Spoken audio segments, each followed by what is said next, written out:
Gambar yang Anda lihat adalah gambar Serangan suasana bom bunuh diri di 3 titik gereja di Surabaya berlangsung secara bersamaan. Yang terjadi sekitar Pelaku merupakan satu keluarga terdiri dari bapaknya bernama Dita Upriarto dan istrinya Puji Kuswati beserta 4 orang anaknya. Yang diduga bunuh diri itu yang terjadi Bom pertama meledak di gereja Santa Maria Bercela di Jalan Ngagel Madia Utara, Gubeng, Surabaya, pukul 7.30 waktu Indonesia Barat.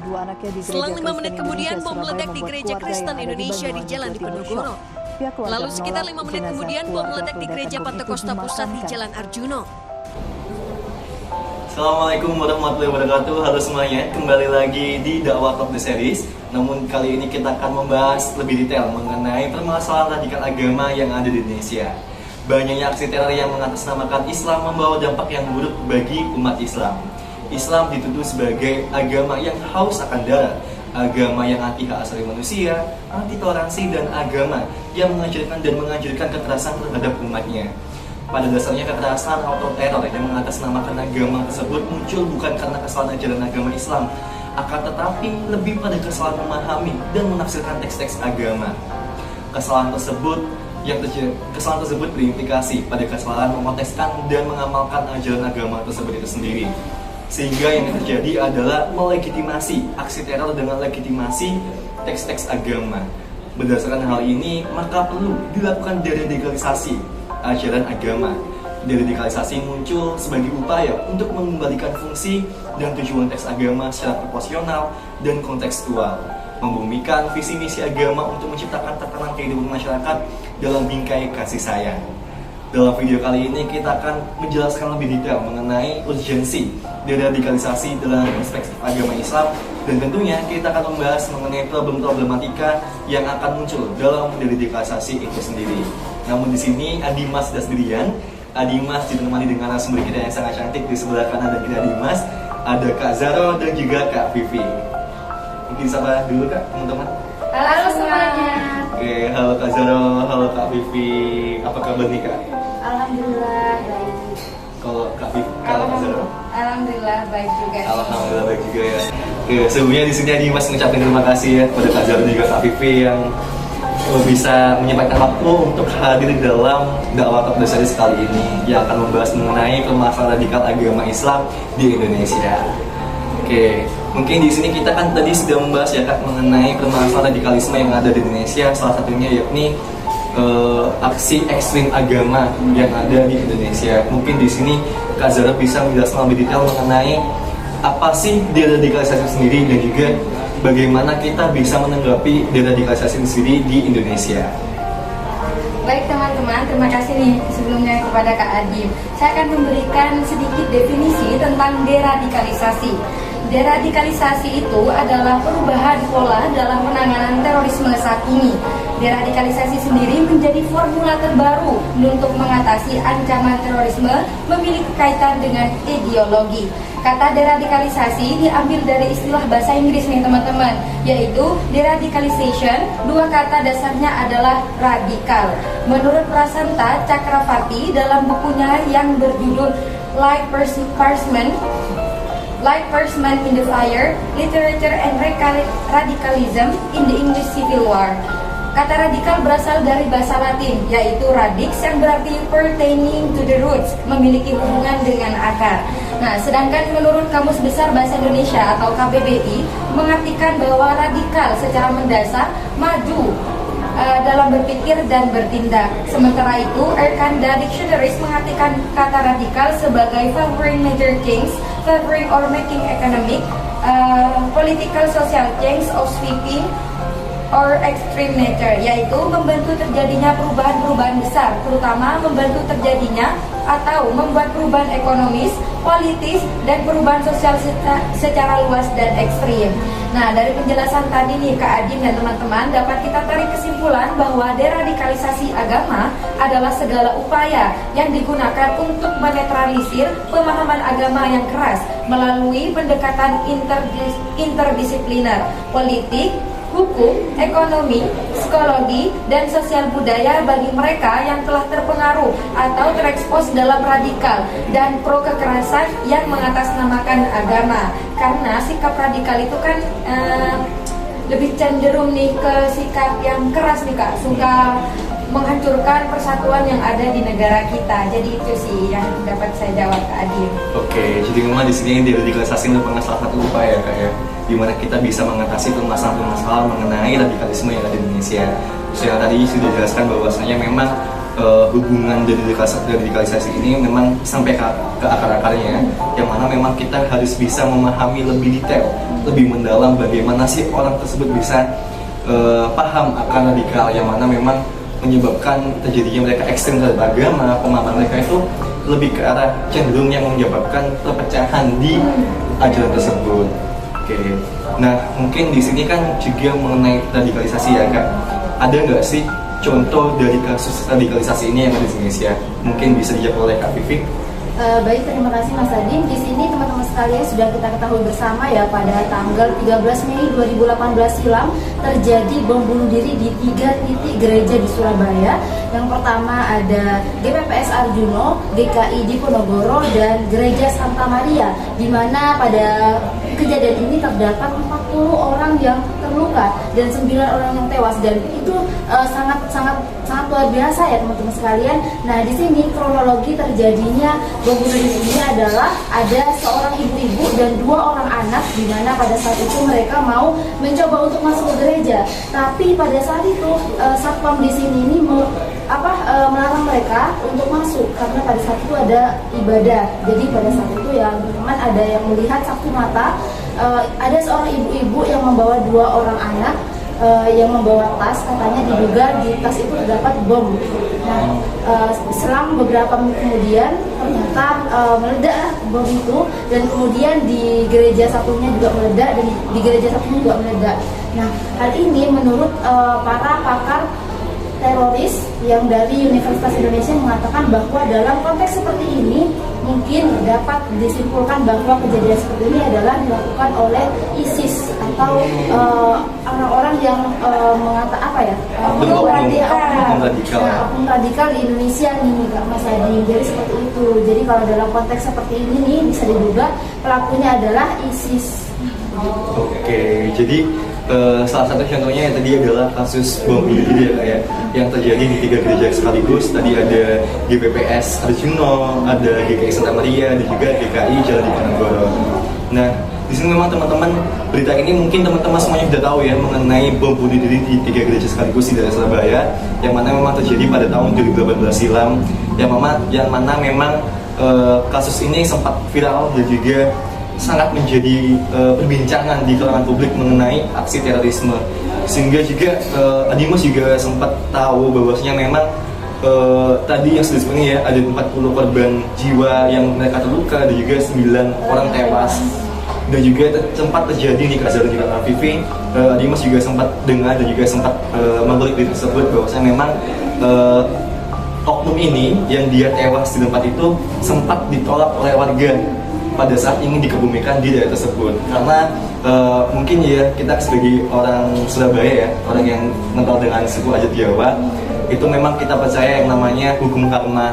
Mungkin mereka yang menolak ini itu mereka berpikiran bahwasanya memang ketika orang tersebut dimakamkan di situ mungkin bisa menyebabkan adanya tragedi-tragedi yang memang karena hasil dari perbuatan oknum tersebut. Jadi warga di daerah tersebut menolak adanya pemakaman di TPU sekitar warga tersebut kan, dan juga Kak Vivi. Jadi dari hal ini mungkin ya mereka berpikiran bahwasanya ketika aku sudah melakukan bom bunuh diri sesuai dengan ajaran ISIS tadi, oknum tersebut, mungkin mereka pada saat itu mungkin mereka berpikiran bahwasanya aku sudah berjihad di jalan yang benar. Namun hal ini mereka malah menyebabkan terjadinya kontroversi yang menyebabkan terjadinya perpecahan antara warga di Surabaya tersebut. Oke, nah mungkin ya Kak Vivi di sini tadi kan Kak Vivi udah jelasin ya paham radikal itu bagaimana, contoh kasusnya yang menyebabkan banyak korban di sini yang mereka memang dengan sengaja meledakkan bom tersebut padahal sudah diketahui bahwasanya di gereja itu sedang melaksanakan ibadah. Oh iya, satu lagi Mas Mas Adim, di sini katanya ISIS itu lebih mengarah pada tempat ibadah dan juga polisi. Jadi aparat-aparat itu juga kena gitu loh ya. Jadi gak cuma warga sekitar, tapi mereka juga mempunyai niat untuk melukai para polisi yang ada di Indonesia gitu. Terus juga ibadah-ibadah. Jadi ya benar kata Kak Zahra tadi bahwa radikal itu ya menolak gitu ya. Yang maksudnya dia itu agama Islam pokoknya harus yang paling atas, gak mau Kristen, gak mau ini. Makanya tempat ibadah gereja ini dibom begitu. Oh, jadi memang bom bunuh diri ini memang dia sengaja ingin menghancurkan agama selain Islam. Gitu. Dan tentunya dia juga sengaja membunuh polisi-polisi ini yang mereka mungkin menganggap bahwasanya polisi ini sebagai oknum penghalang agama Islam untuk lebih jaya. Padahal di sini kan kita tidak sepenuhnya seperti itu ya, Presiden Afify, karena kita kan negara kita adalah negara yang Bhinneka Tunggal Ika, negara yang kita disatukan dengan adanya perbedaan. Tapi nih Kak Adin dan Kak Vivi, perlu kita pahami dan tegaskan bahwa ISIS itu tidak diajarkan oleh agama Islam, melainkan oknum yang mengatasnamakan agama Islam. Sesungguhnya agama Islam tidak pernah mengajarkan untuk berjihad dengan melakukan bom bunuh diri. Mereka itu ada aliran tersendiri, mungkin ada oknum-oknum bilat yang mengatasnamakan Islam, sehingga Islam itu tercoreng di mata agama umat lain, Kak. Oke. Berarti jadi ada adu domba gitu ya. Benar banget, Kak. Nah, ini merupakan dampak dari sikap radikal sih, Kak, terlalu ekstrim dalam mengamalkan ajaran agamanya. Padahal kita itu sebagai manusia dan rakyat Indonesia yang mayoritas terdiri dari berbagai agama, kita harus tahu konteks-konteks apa saja yang harus kita ajarkan dalam kehidupan sehari-hari. Oke, jadi memang di sini kita sudah sepatutnya sebagai umat yang beragama harus bersikap toleransi ya, Kak. Kita harus bisa kita bisa memposisikan diri, kita bisa menghormati ajaran agama lain. Tidak sepatutnya kita radikal tadi ya Kak Vivi, yang mana memang dia sengaja menghancurkan gereja, menghancurkan oknum-oknum yang menjadi penghalang bagi oknum tersebut agar lebih jaya. Padahal oknum ISIS ini sendiri tidak dilandasi dengan ajaran agama Islam seperti tadi Kak Zahra bilang, tapi mereka adalah ajaran yang dimana dia itu dibentuk dengan oknum-oknum gelap yang dia mengatasnamakan agama Islam. Padahal tidak sedemikian rupa. Oke, nah mungkin di sini Kak Vivi bisa nggak sih jelasin ada nggak sih upaya pemerintah dalam mengatasi hal-hal teroris itu sendiri? Ada Mas Adi, di sini ada 3. Yang pertama ada payung hukum, yang kedua ada Destasmen khusus 88 anti teror, dan yang ketiga ada BNPT. Yang pertama ada payung hukum. Nah, payung hukum ini adalah perangkat hukum yang melindungi atau menjadi dasar. Nah, di mana di sini itu disebut sebagai Undang-Undang Dasar. Nah, di Indonesia ya teman-teman. Dan yang kedua ada Destasmen khusus 88 anti teror, yaitu dilatar belakangi dari Instruksi Presiden Nomor 4 Tahun 2002 tentang tindak pidana terorisme, di mana pada saat itu Mas Adim dan Mbak Zahra terjadi banyak terorisme yang pada saat itu terjadi pada 2001 silam. Nah, di sini Satgas ini berada pada Badan Reserse dan Kriminal Barreskrim Mabes Polri yang dipimpin oleh perwira polisi bintang 1. Namun di samping itu juga ada Satuan Interior Gegana Brimob Polri yang Satgas Bom Polri. Kepolisian memiliki organisasi sejenis dengan nama Direktorat 8 Anti Teror, di mana di bawah Barreskrim Mabes Polri. Nah, yang ketiga juga ada Badan Nasional Penanggulangan Terorisme atau disingkat sebagai BNPT, yaitu sebuah lembaga pemerintahan non-kementerian yang melaksanakan tugas pemerintahan di bidang penanggulangan terorisme. Nah, di dalamnya itu melaksanakan tugas dan juga fungsinya. BNPT ini dikoordinasikan oleh Menteri Koordinator Bidang Politik Hukum Keamanan, di mana tugasnya yaitu menyusun kebijakan, strategi dan program nasional di bidang terorisme.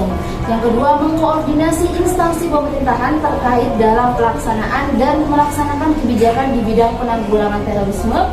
Yang ketiga, melakukan kebijakan di bidang penanggulangan terorisme dengan membentuk satuan-satuan tugas yang terdiri dari unsur-unsur pemerintahan yang terkait sesuai dengan fungsi dan kewenangan masing-masing. Nah, biasanya bidang-bidang penanggulangan terorisme ini meliputi pencegahan, perlindungan, deradikalisasi, yang ketiga penindakan, dan yang keempat adalah penyiapan kesiapsiagaan nasional. Oke, jadi Kak Vivi memang ya di pemerintah ini sudah banyak upaya yang dilakukan dalam menanggulangi kasus terorisme sendiri. Mulai dari payung hukum tadi yang memang kita sebagai negara konstitusional, kita berdasarkan ideologi, berasas dengan undang-undang yang mana mereka memang sudah sudah dilindungi dengan hak asasi manusia. Yang mana hak asasi manusia ini kan sudah tertanam dari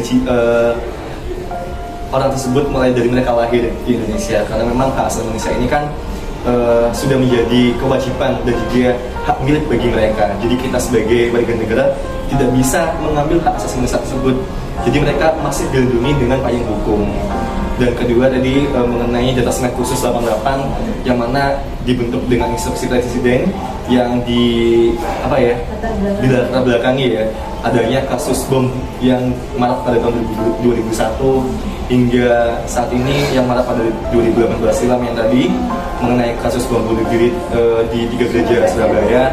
Dan tentunya terakhir tadi BNPT, Badan Nasional Penanggulangan Terorisme, yang mana lembaga ini kan lembaga pemerintahan.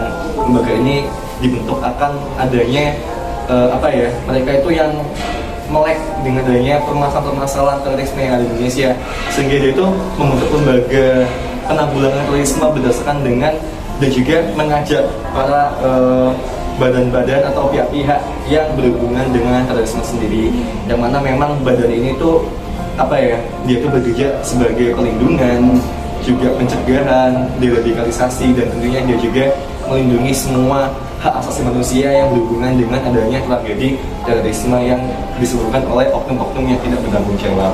Nah, dan patut kita tegaskan ulang ya Kak Adim, adanya deradikalisasi ini adalah upaya pemerintah dalam mempertegas dan menanggulangi maraknya terorisme. Tadi kan sudah disebutkan 3 badan dan 3 solusi yang sudah diupayakan oleh pemerintah.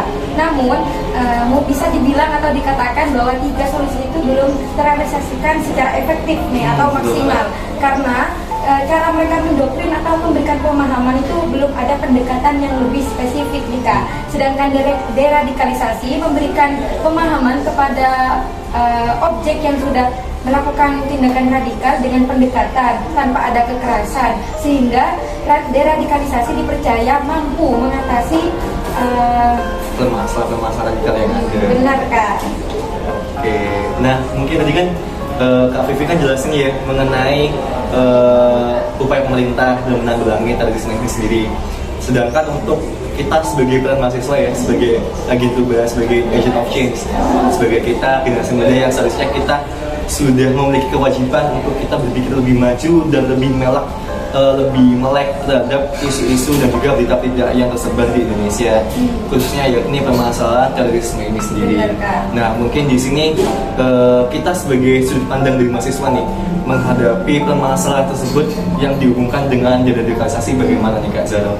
Menurut saya dari sudut pandang mahasiswa nih Kak, radikalisme itu muncul disebabkan oleh kefanatikan seseorang dalam memahami ajaran agamanya, atau sering disebut dengan beragama secara ekstrim.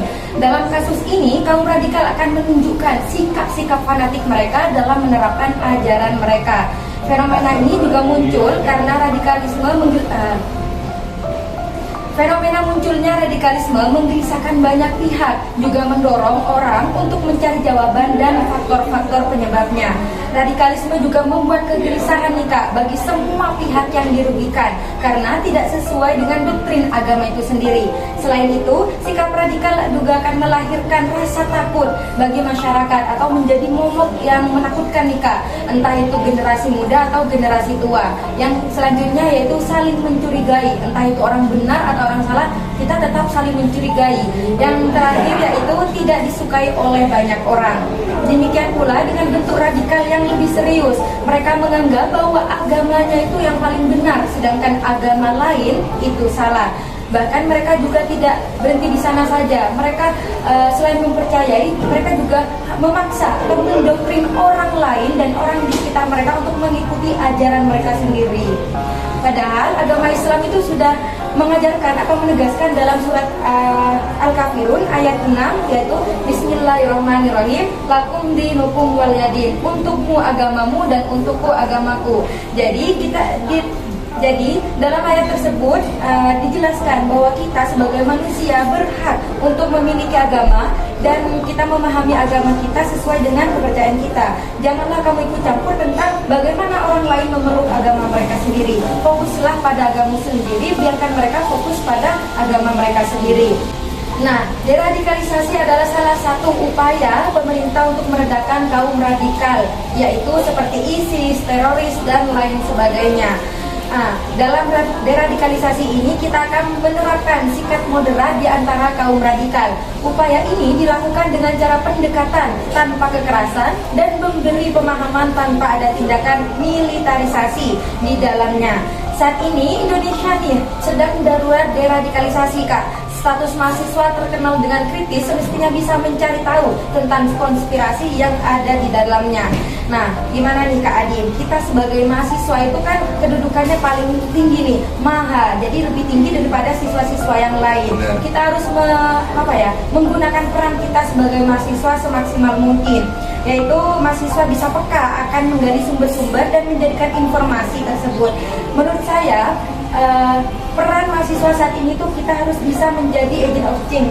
Agent of change yaitu agent dari perubahan. Kita harus bisa menggunakan frame untuk memahami sebuah isu, karena sebuah berita itu akan terjadi sesuai dengan pandangan si jurnalis. Kita tidak bisa hanya menelan berita itu mentah-mentah, melainkan kita harus peka atau wacana berita dan memfilter semua berita yang harus kita baca.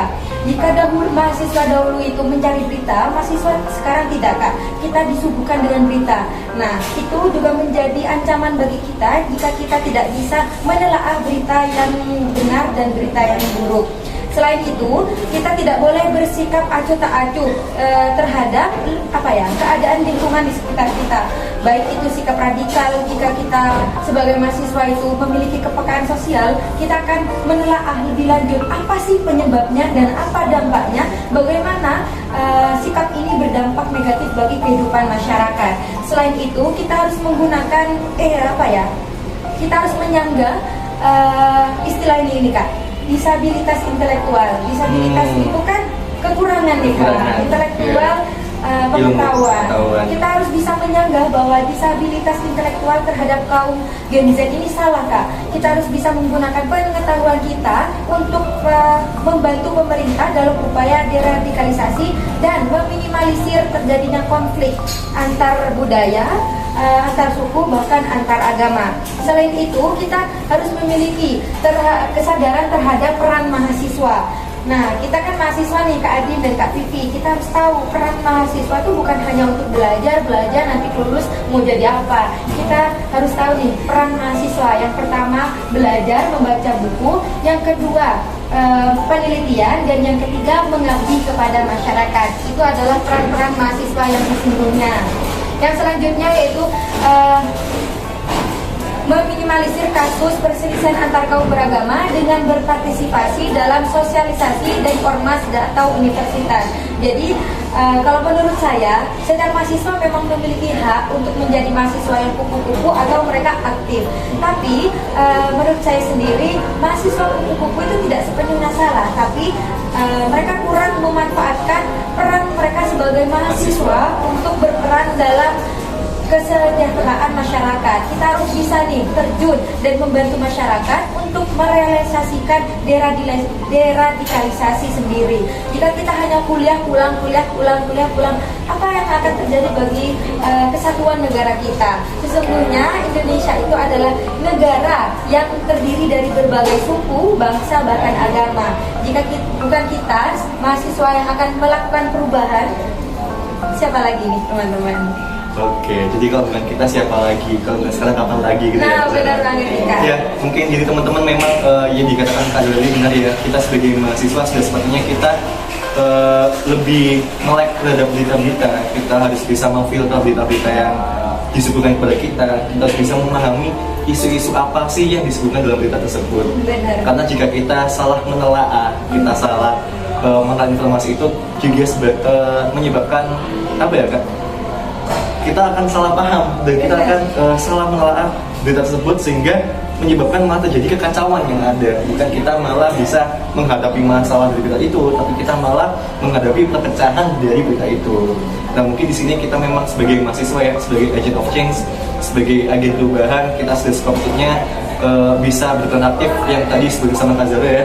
Kita selain belajar, selain berpenelitian adalah terjun dan juga mengabdi terhadap masyarakat.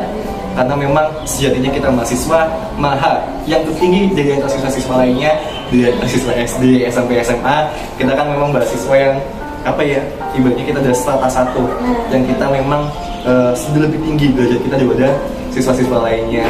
Jadi kita memang sudah sebutnya sebagai apa ya, tokoh atau sebagai teladan bagi mereka yang ada di bawah kita. Sebagai kita adalah peran yang memiliki apa ya, pemahaman dan juga pemahaman intelektual yang sangat terbuka, dan kita sudah pikir secara ideologis, yang mana kita adalah negara yang berdasarkan hukum, tidak berdasarkan dengan logika-logika yang berdasarkan tadi oknum-oknum ISIS atau teroris yang mereka menyebabkan paham radikal yang menyebabkan perpecahan di Indonesia. Selain itu kan sekarang adalah era yang penuh dengan kecanggihan nih Kak. Ya, nah, Gen Z kan sudah dilahirkan dengan apa ya, internet nih istilahnya. Seharusnya kita sebagai mahasiswa juga bisa menggunakan internet atau easier lah dalam menyampaikan deradikalisasi terhadap masyarakat. Apalagi kan banyak nih kaum tua atau generasi tua yang belum tahu apa itu deradikalisasi dan bagaimana penerapannya. Seharusnya kita bisa menggunakan internet atau teknologi untuk menerapkan dan memberi pemahaman sosialisasi dengan apa itu dan bagaimana deradikalisasi apa ya? Nah, benar Kak. Jadi kita nih sebagai mahasiswa teman-teman tidak harus merem akan kecanggihan teknologi saat ini. Kita bisa menggunakan kecanggihan tersebut untuk membantu kesejahteraan dan kesenjangan masyarakat saat ini. Oke, jadi memang ya Kak Zara, luar biasa ya Kak Zara ini bisa apa ya, bisa memberikan pemahaman-pemahaman terhadap kita yang lebih luas lagi pemikiran kita mengenai tadi ya, kita harus melek teknologi. Jadi selain kita melek terhadap informasi dan berita, kita juga bisa melek teknologi. Karena kita ketahui bersama ya teman-teman, bahwasanya kita memang Indonesia saat ini sudah berjalan di revolusi Society 5.0, yang mana kita sudah mulai beranjak seperti di negara Jepang, yang mana teknologi ini sebagai bukan sebagai kebutuhan sekunder lagi, tapi juga sudah menjadi kebutuhan primer, yang mana teknologi ini sudah apa ya, ibaratnya itu sebagai hidup berdampingan dengan kita. Selain kita berdampingan dengan alam gaib ya, kita juga berdampingan dengan alam teknologi yang semakin maju. Mungkin kita di sini tadi yang Kak Zara bilang, kita bisa menjadikan sosial media ini sebagai wadah kita, sebagai media kita untuk menyebarluaskan mengenai paham deradikalisasi, yang mana deradikalisasi ini kan sebagai upaya kita ya untuk mencegah dan juga minimalisir yang adanya radikalisme. Mungkin kita bisa membuat sosial media campaign yang mana kita bisa memberikan edukasi terhadap masyarakat mengenai deradikalisasi, yang mana objek kita, yang mana sasaran kita tidak hanya generasi muda,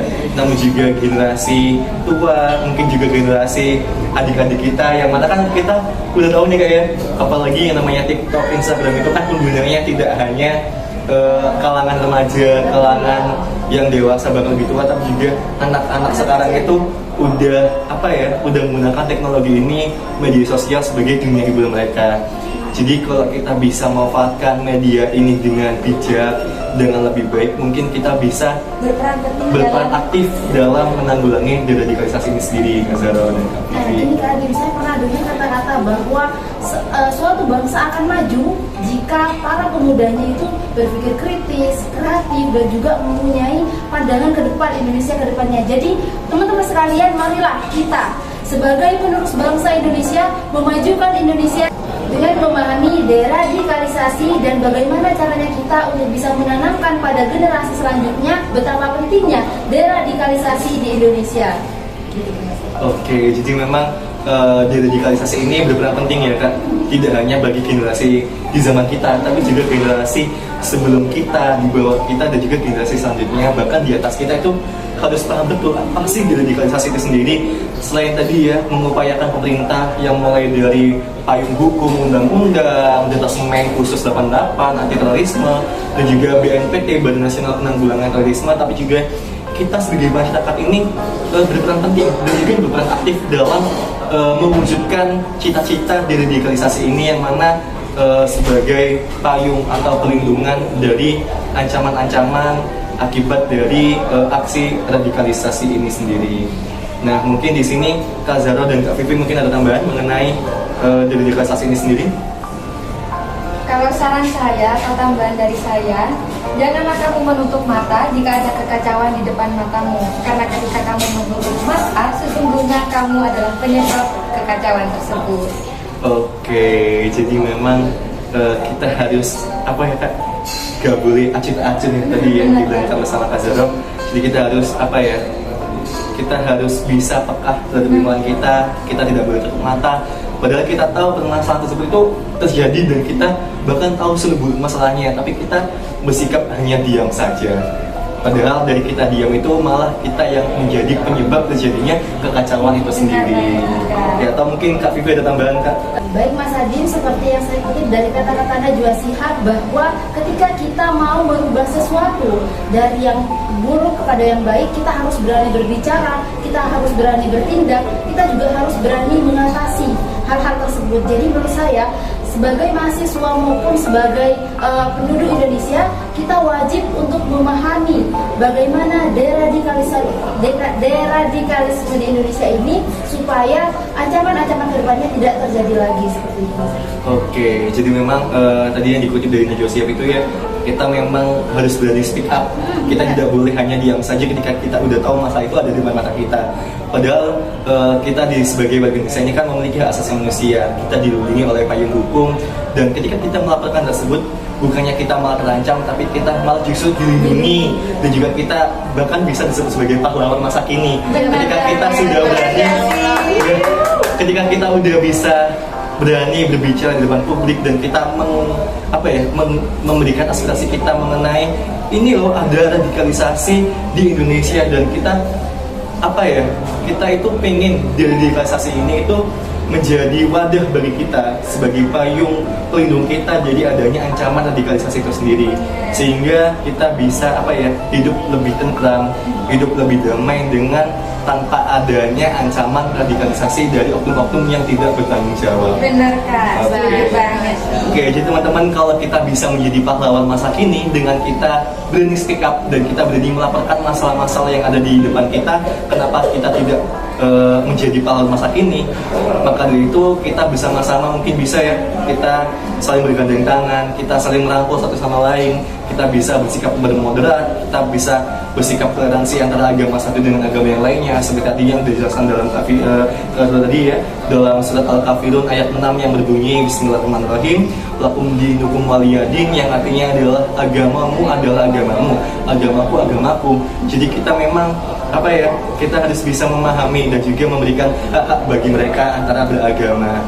Jadi kita kita harus berpikir terbuka, berpikiran kayak ini, semisal nih ya, kalau di Islam kita kan harus bersikap berpakaian tertutup, tapi mungkin di agama lain kan tidak mengajarkan untuk berpakaian tertutup. Jadi mungkin kita bisa lebih toleransi dan juga kita bisa berpikir lebih luas lagi bahwasanya oh iya, di agama kita kan memang diajarkan seperti ini, tapi di agamamu kan diajarkan seperti itu. Nah, itu kita harus bisa lebih menghargai satu sama lain.